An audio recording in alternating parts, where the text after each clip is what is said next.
Eu me chamo Paulo Davi e você está no meu canal. Estamos já há algum tempo fazendo uma série de comentários das Escrituras do Novo Testamento, com o título de Entendes o que lês? E vamos começar hoje a falar sobre o Sermão do Monte.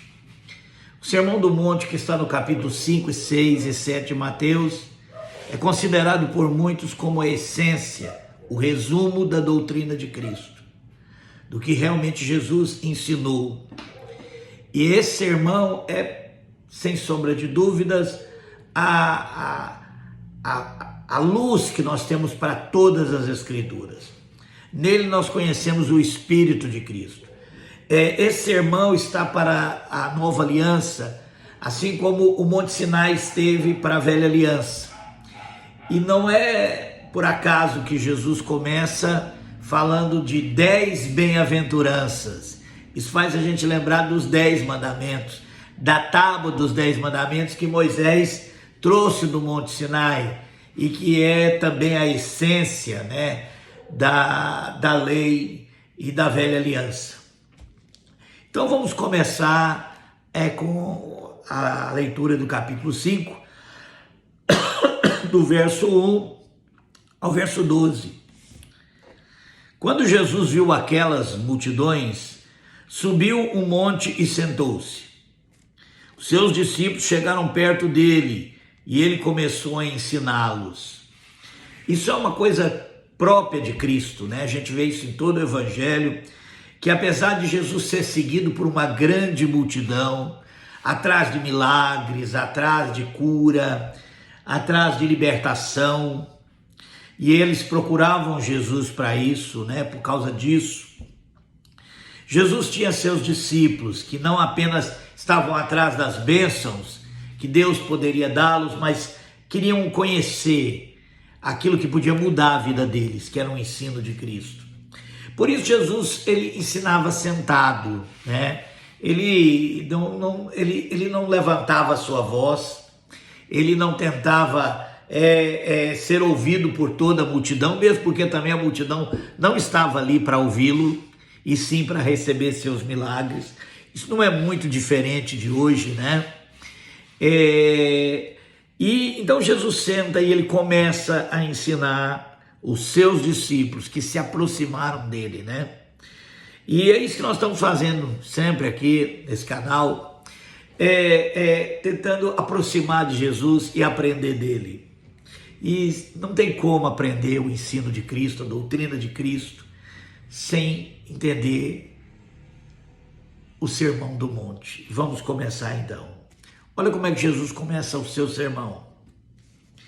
Felizes as pessoas que sabem que são espiritualmente pobres, pois o reino do céu é delas. E isso para mim é de fundamental importância.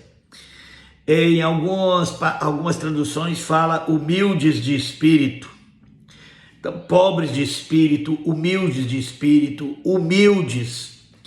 Essa, sem sombra de dúvida, é o que precisamos para entrar no reino dos céus. Jesus disse que o reino dos céus é como um caminho cuja porta é estreita e o caminho apertado, enquanto que outros caminhos, a porta é larga, o caminho é espaçoso, muita gente acha essa porta larga, esse caminho espaçoso, mas Jesus diz que são poucos que encontram a porta estreita e o caminho apertado. E nós sabemos também que Deus, antes da fundação do mundo, nos elegeu em Cristo. E a partir daí ele vai intervindo na nossa vida para que nós encontremos, ouçamos a palavra do Evangelho e também providenciando um meio para nós chegarmos até o fim. E ele garante isso, né? Essa é a nossa segurança. Mas a pergunta é, qual é o critério de alguns serem eleitos, outros não? E sem sombra de dúvida, lendo as Escrituras, há muitos anos buscando, tentando entender por que algumas pessoas foram escolhidas por Deus e outras não. E por que alguns encontram a salvação e outros não? E a resposta está aqui, sem sombra de dúvida. Aqueles que sabem que são espiritualmente pobres, aqueles que são humildes. Não tem como encontrar a porta estreita, não tem como andar no caminho apertado, não tem como receber a salvação se nós, no fundo do coração, não nos sentirmos necessitados, não nos sentirmos pessoas que precisam da graça de Deus. E essa consciência dessa pobreza espiritual, dessa necessidade, é que nos faz entrar no reino dos céus, é que nos faz aceitar a graça de Deus. E essa é toda a diferença. Então, felizes os que são espiritual, os que sabem que são, porque espiritualmente pobre toda a humanidade é, mas nem todos sabem que são. Muitos se acham ricos, muitos ajuntaram talvez riqueza de conhecimento, talvez riqueza intelectual, talvez a própria riqueza financeira, né? E de alguma forma eles acham que são melhores do que os outros. Essa é a questão, né? Eles acham que são melhores do que os outros. Eles acham que até que é um favor para Deus, né, eles serem cristãos. Eu acho que é isso que está por trás do sentimento religioso, né?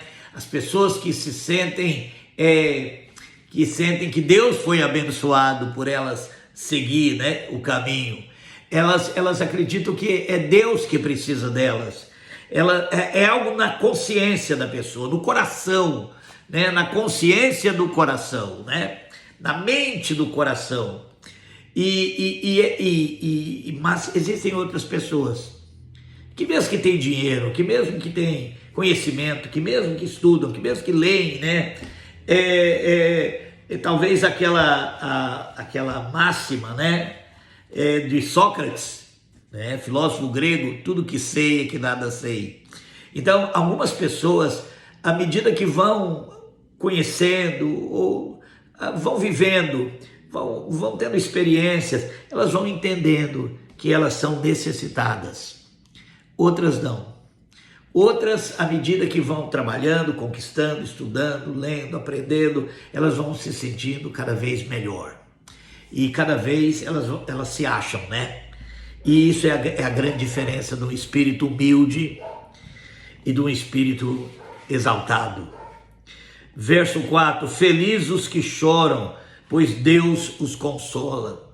É claro que Jesus está pensando aqui, não nesse choro, não em qualquer tipo de choro, né?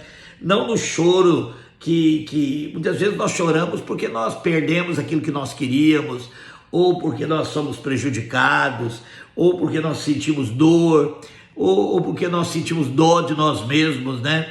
E eu queria falar um pouquinho sobre esse negócio de dó de si mesmo. Quando a gente se acha, a gente tem muito isso, dó de si mesmo, porque a gente não sente que estamos sendo tratados como merecíamos, não é?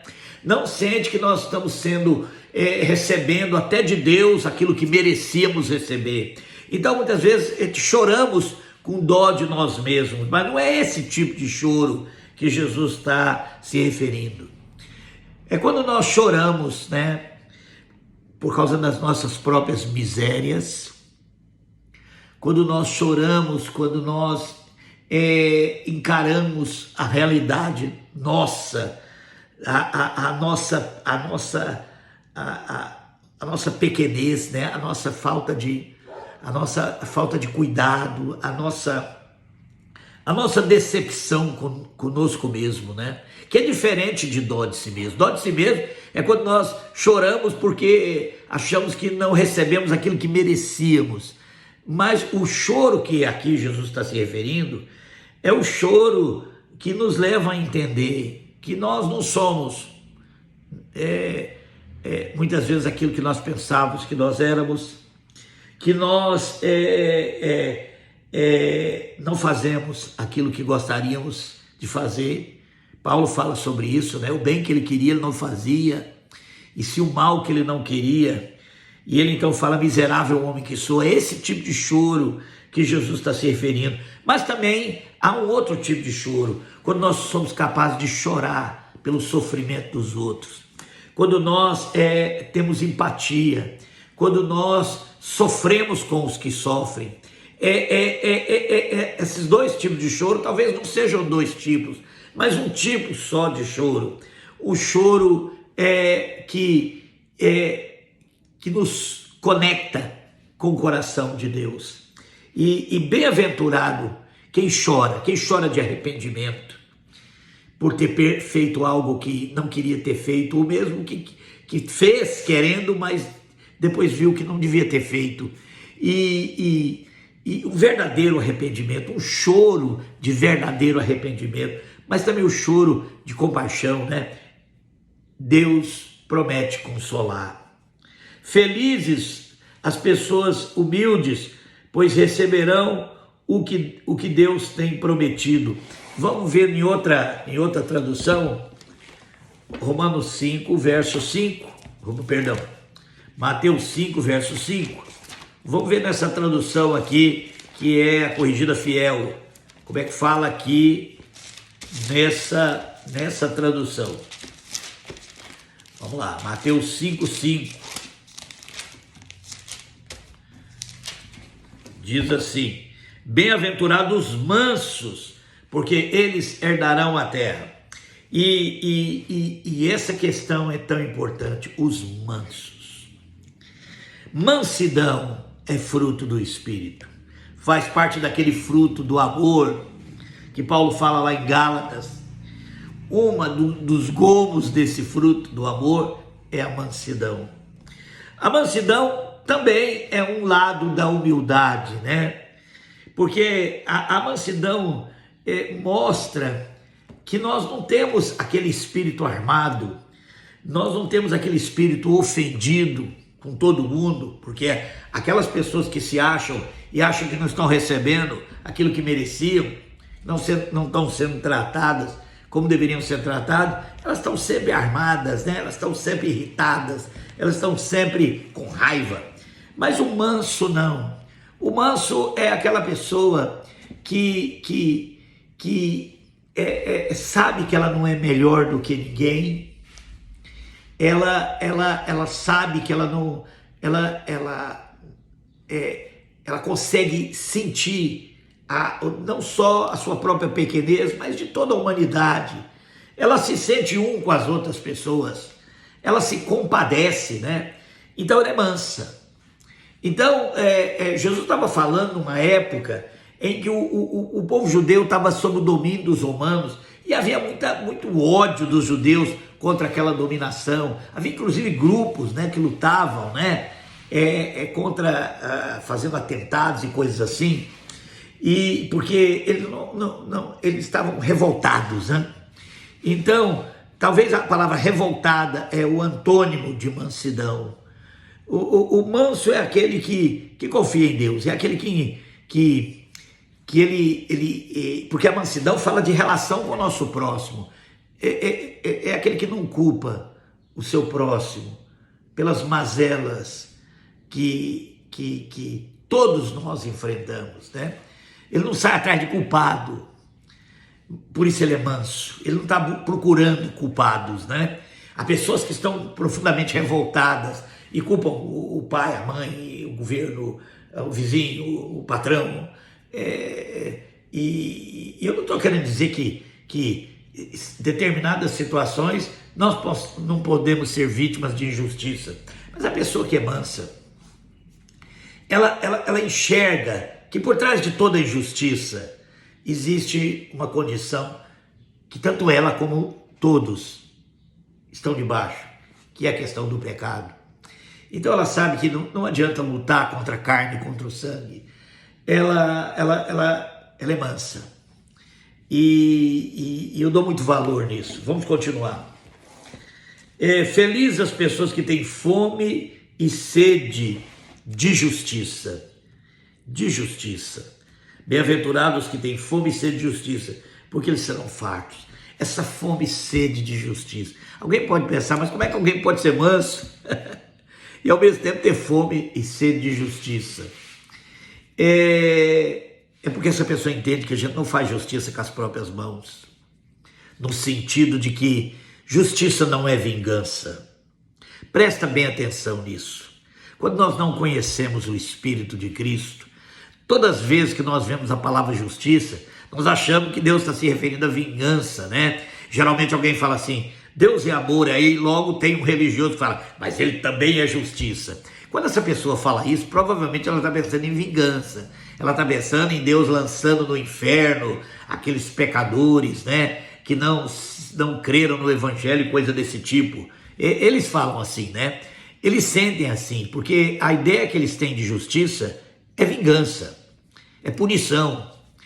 E os religiosos geralmente não são mansos. É só você ver o que está acontecendo no nosso mundo. A religião não consegue transmitir mansidão. A religião divide as pessoas, portanto ela traz a raiz, a semente e a raiz do ódio. E os religiosos, eles se odeiam. Eles sempre acham que o Deus do outro é o diabo. Isso é a religião. A religião é isso. E se você for honesto, você vai concordar comigo. Que na religião, quando ele encontra alguém de outra religião, ele considera que o Deus que o outro serve é o diabo. O Deus certo é o dele. Então, a religião, ela traz a guerra. A maior parte das guerras que tem no mundo envolve a religião. Olha o que está acontecendo ali no Oriente Médio. Olha a questão religiosa ali, né? E muitos que acreditam ser cristãos já tomaram posição do lado de Israel, por exemplo, né? É bem típico aqui no Brasil isso, né? Justamente porque eles se identificam. Eles não conseguem sair do Velho Testamento.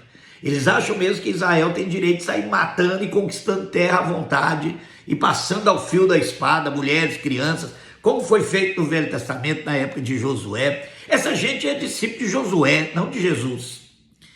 Eles não sabem o que é mansidão e sede de justiça. Sede e fome de justiça é quando nós vemos a injustiça que há no mundo e nós queremos fazer alguma coisa para mudar isso, aquilo que está nas nossas mãos, de forma mansa, de forma amorosa. Nós saciamos a nossa sede de justiça fazendo justiça. E fazendo justiça é o quê? Levantar o caído, acolher o excluído, aceitar aqueles que a religião joga fora. Porque a religião, com seu moralismo farisaico, vai jogando fora quem não se enquadra nas suas regras morais, que não tem nada a ver com a ética de Cristo. A religião é moralista, o evangelho é ético, é totalmente diferente. Ética significa fazer com os outros o que gostaríamos que fosse feito conosco. É a lei de ouro, né? É que Jesus ensinou. Então, levantar o caído, acolher o excluído. É que Jesus falou lá em Mateus 25. Tive fome e me deste comer. Tive sede e me deste beber. Né? Era forasteiro e me acolheste, tive nu e me vestistes. Isso é a justiça do Evangelho do Reino de Deus. Não tem nada a ver com juízo, com condenação, né? Com tentar achar os culpados. Isso não tem nada a ver com o Espírito de Cristo. Vamos continuar. 7. Felizes as pessoas que têm misericórdia dos outros. Nós estávamos falando, parece que está tudo encadeado, né? Primeiro nós enxergamos a nós mesmos, depois nós enxergamos o próximo, nós choramos por nós mesmos, por não fazer o bem que queremos e sim o mal que não queremos. Nós choramos pelo próximo que está sofrendo, né? Nós somos mansos, nós temos fome e sede de justiça e nós temos misericórdia. Felizes os misericordiosos, né? Aquela pessoa que tem empatia, aquela pessoa que sofre com os que sofrem, aquelas pessoas que não pensa só em si ou na sua própria família, né? Os religiosos têm esse negócio de família, mas quando eles falam em família, é a família deles. Eles não veem a humanidade como uma imensa família, eles não veem o outro como irmão, ele vê como inimigo. Você já imaginou se judeus e palestinos, que são irmãos, até de carne, se vissem como irmãos? Eles não estariam matando uns aos outros. Mais importante do que fronteiras seria a vida dos seus irmãos, mas a religião não consegue enxergar isso. A religião é cega e ela cega as pessoas, né? E aí ele fala: felizes as pessoas que têm misericórdia, porque alcançarão misericórdia, porque outros terão misericórdia deles. Verso 8: felizes as pessoas que têm um coração puro, porque elas verão a Deus. Aí que está. Ver a Deus no outro. Lembra quando Jesus fala: tive fome e deste comer, tive sede e deste beber. E alguém fala: tive preso e fosse me ver. E alguém fala: mas quando fizemos isso? Quando fizestes a esses pequeninos irmãos, a mim me fizeste. Ou seja, enquanto nós não conseguimos ver Deus na vida das outras pessoas, isso significa que nosso coração não é puro. E a religião contamina o coração das pessoas. Elas não conseguem ver Deus na vida do outro, especialmente do outro que é de outra religião. E se enquanto nós não conseguimos ver Deus igual Isaías viu, né? Santo, santo, santo é o Senhor, sua glória enche toda a terra. Verso 9: felizes as pessoas que trabalham pela paz, pois Deus a tratará como seus filhos. Os verdadeiros filhos de Deus lutam pela paz. Pela paz. Suas armas não são carnais, não são contra o seu próximo. A nossa luta é uma luta que não é contra a carne e contra o sangue, mas é uma luta pela paz. Felizes as pessoas que... Aí vem os últimos, o 9º e o 10º. Felizes as pessoas que sofrem perseguição por fazerem a vontade de Deus, pois o reino dos céus é delas. Você pode ter certeza. Como Jesus foi perseguido pela religião, como os apóstolos foram perseguidos pela religião, como os mártires foram perseguidos pela religião. Quando nós fazemos a vontade de Deus, nós vamos atrair muitas vezes perseguição por parte dos religiosos, porque nós não